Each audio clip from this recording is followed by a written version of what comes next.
अगर कोई बाबा, तांत्रिक, ओझा, जनगुरु या भगत किसी महिला को डायन बताता है, डायन होने का आरोप लगाता है, तो उस बाबा के खिलाफ, तांत्रिक के खिलाफ, जनगुरु के खिलाफ, भगत के खिलाफ तुरंत थाने में शिकायत दर्ज करवाइए और उसे जेल और जुर्माना करने की व्यवस्था करवाइए, क्योंकि डायन का वास्तव में कोई अस्तित्व नहीं है।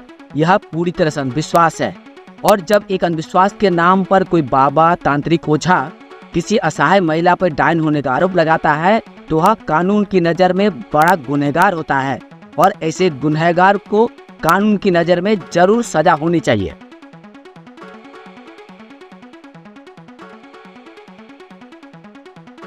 नमस्कार, मैं संतोष शर्मा और आप सभी देख रहे ऑटोबायोग्राफी यानी मेरी आत्मकथा। और मैं अपनी आत्मकथा में अंधविश्वास विरोधी बातें करता हूँ, युक्तिवादी बातें करता हूँ, लोगों को जागरूक करने के लिए वैज्ञानिक चिंता की बातें करता हूँ। लेकिन आज सोचने में आश्चर्य होता है कि शिक्षा में, ज्ञान में, विज्ञान में हमारा देश कहाँ से कहाँ पहुँच गया। आज चंद्रयान 3 सफल लॉन्च कर दिया और भारत का नाम पूरे विश्व में रोशन हुआ। लेकिन इसी में आज भी भारत में डायन नामक अंधविश्वास, डायन नामक अफवाह, डायन नामक कलंक भारत के लिए शर्म की बात है, क्योंकि आज भी डायन नामक अंधविश्वास के नाम पर असहाय महिला पर जुल्म ढाया जाता है। आज भी पश्चिम बंगाल, छत्तीसगढ़, असम, बिहार जैसे प्रदेशों में किसी असहाय महिला को डायन बताकर उस पर अमानवीय जुल्म ढाया जाता है। कभी कभार डायन के नाम पर उस महिला को मार मार कर मौत के घाट उतार दिया जाता है। यानी डायन नामक अंधविश्वास के नाम पर लोगों की जान तक ले ली जाती है। सवाल है, और कितने दिन लगेंगे डायन नामक अंधविश्वास खत्म होने में? हालांकि बिहार, झारखंड, छत्तीसगढ़, असम जैसे प्रदेशों में डायन विरोधी कानून भी है और वहाँ बहुत सारे तार्किक संगठन, विज्ञान संगठन मनोवैज्ञानिक रूप से लोगों को समझाते हैं कि आप डायन नामक अंधविश्वास से बाहर, डायन का वास्तव में कोई अस्तित्व नहीं है। फिर भी ना जाने क्यों लोग आज भी डायन नामक अंधविश्वास में डूबे हुए हैं। और इसी का नतीजा है कि कभी कभार मीडिया की सुर्खियों में उठ आता है कि झारखंड में या बिहार में या छत्तीसगढ़ में किसी महिला पर डायन होने का आरोप लगाया गया, उसे सरेआम जलील की गई और उसे ओझा तांत्रिक के कहने पर, ओझा तांत्रिक के निर्देश पर या गहरी साजिश के तहत उस असहाय महिला को डायन नामक अंधविश्वास के नाम पर बलि चढ़ा दी गई। मैं संतोष शर्मा एक रेसलिस्ट हूँ और भारतीय विज्ञान और युक्तिवादी समिति, अंग्रेजी में science and rationalist association of India के वाइस प्रेसिडेंट हूँ।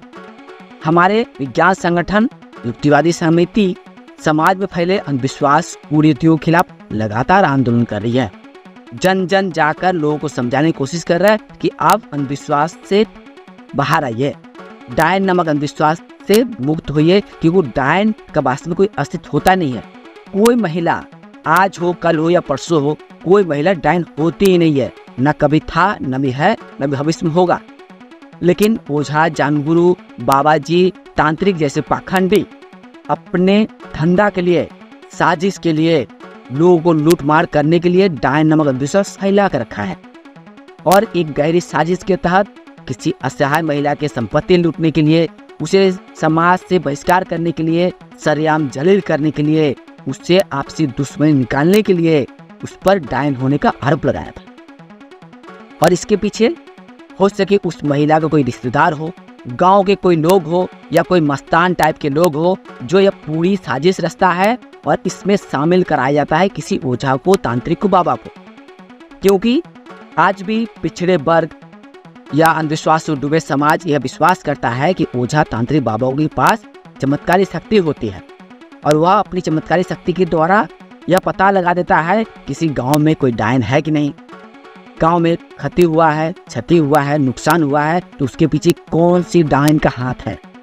यह बात पता लगा देगा कोई भगत, कोई गुरुजी, कोई तांत्रिक, कोई बाबा जी, कोई भगत या जनगुरु। और इसी कारण जनगुरु के निर्देश पर, तांत्रिक के निर्देश पर किसी असहाय महिला पर डायन होने का आरोप लगाया जाता है और उसे जुर्माना भी किया जाता है। यानी सिर्फ आरोपी नहीं, उस पर डायन से मुक्ति के लिए लाखों रुपए तक का जुर्माना लगाता है और एक गरीब असहाय महिला उस जुर्माने को चुकता करने के लिए, अदा करने के लिए अपनी घर बाड़ी जमीन जायदाद बेच देता है।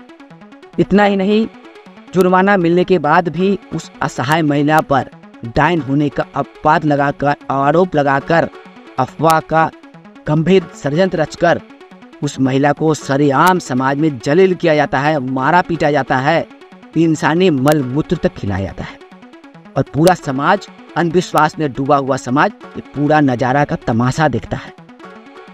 हालांकि समय के साथ विज्ञान, ज्ञान, विज्ञान, शिक्षा का उन्नति हुआ है और आज बहुत सारे लोग समाज में गांव-गांव लोगों तक पहुंच कर यह बात समझाने की कोशिश कर रहा है कि डायन वास्तव में नहीं होता। अगर कोई ओझा, तांत्रिक, बाबा जी किसी को डायन बताता है तो वह कानून की नज़र में अपराध होगा और डायन का वास्तव में जब अस्तित्व नहीं है तो ओझा, तांत्रिक का भी वास्तव में कोई अस्तित्व नहीं है, चमत्कारी रूप से या अलौकिक रूप से। यानी कोई कहे कि मैं तांत्रिक हूँ, कोई कहे मैं जनगुरु हूँ, कोई कहे मैं भगत हूँ, कोई कहे कि मैं ओझा हूँ और मेरे पास दैवी शक्ति, तंत्र मंत्र की शक्ति है, तो मैं संतोष शर्मा एक रेसलिस्ट के नाते चुनौती के साथ कहूँगा कि ये सब फ्रॉड है, फ्रॉड, समाज के कलंक है, ये सब चिटिंगबाज है, 420 है, पाखंड है। अगर कोई तांत्रिक कहता है कि मेरे पास चमत्कारी शक्ति है तो मैं संतोष शर्मा कहूँगा कि आप एक नंबर का पाखंडी है। आप लोगों को ठगने के लिए झूठ मट का यह अफवाह फैला कर रखे हैं कि आपके पास तंत्र मंत्र की शक्ति है। इसी तरह से अगर कोई जनगुरु कहे कि मैं बता दूंगा कोई गांव में कोई डायन है कि नहीं, तो मैं कहूँगा कि अगर आपने किसी तरह से यह बात करने की कोशिश की कि डायन में कोई डायन है कि नहीं, किसी महिला पर डायन होने का आरोप लगाया तो आप पर कानूनी कार्रवाई की जाएगी। अगर आपने किसी असहाय महिला पर डायन होने का आरोप लगाया तो आपको जेल और जुर्माना होगा। इसका प्रावधान हमारे देश के कानून में है। असम, छत्तीसगढ़, बिहार जैसे प्रदेशों में डायन विरोधी कानून बना हुआ है। इन प्रदेशों में अगर कोई ओझा, बाबा, तांत्रिक, जनगुरु ने किसी महिला पर डायन होने का आरोप लगाया तो उन प्रदेशों के संबंधित कानून के तहत उस बाबा के खिलाफ कानूनी कार्रवाई की जाएगी। इसके लिए उसे जेल और जुर्माना होगा, इसलिए सावधान। साथ ही पश्चिम बंगाल एक ऐसा प्रदेश है जहां डायन नामक अंधविश्वास आज भी फैला हुआ है।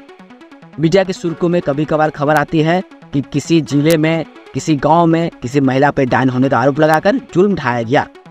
लेकिन आश्चर्य की बात है कि राज्य सरकार के पास बार बार विभिन्न विज्ञान संगठन, युक्तिवादी समिति की ओर से आवेदन किया गया, अपील की गई, गुजारिश की गई कि बंगाल में भी असम की तर्ज पर कठोर डायन विरोधी कानून लाया जाए।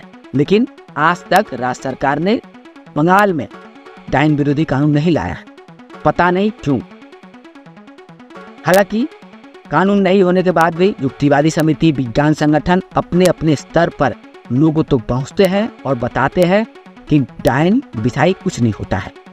अगर कोई ओझा, तांत्रिक किसी को डायन बताता है या कोई व्यक्ति, कोई मस्तान टाइप का या कोई नोता टाइप का आदमी कहता है कि अमुक गांव में, इस गांव में डायन है, तो उसके खिलाफ तुरंत थाने में शिकायत दर्ज करवाइए। जरूरत पड़े तो विज्ञान संगठन हमारा मतभेद। कुल मिलाकर एक रजनीश के नाते मैं आज तक जो अनुभव प्राप्त किया हूँ युक्तिवादी आंदोलन करते हुए, विज्ञानवादी आंदोलन करते हुए, उससे मुझे आज यह बात कहना जरूरी है कि डायन का वास्तव में कोई अस्तित्व नहीं। कोई महिला डायन नहीं होती है, न कभी होती थी, न कभी होगी, न है। लेकिन अगर इसके बाद भी कोई ओझा, बाबा जी, जनगुरु, तांत्रिक किसी महिला को डायन बताने के लिए साजिश रचता है तो उसके खिलाफ कानूनी कार्रवाई के लिए हम तैयार हैं। हम थाने में शिकायत दर्ज करवाएंगे, जरूरत पड़े तो कोर्ट तक जाएंगे, लेकिन ऐसे पाखंडियों को जरूर कानून के कटघरे खड़ा करेंगे। साथ ही मैं अपने वीडियो के माध्यम से आम जनता से अपील करूंगा कि डायन नामक अंधविश्वास से बाहर आइए। यह अफवाह है, अंधविश्वास है जो नुकसानदायी है। जो अंधविश्वास नुकसानदायी हो उससे हमेशा बाहर आना चाहिए, मुक्त होना चाहिए।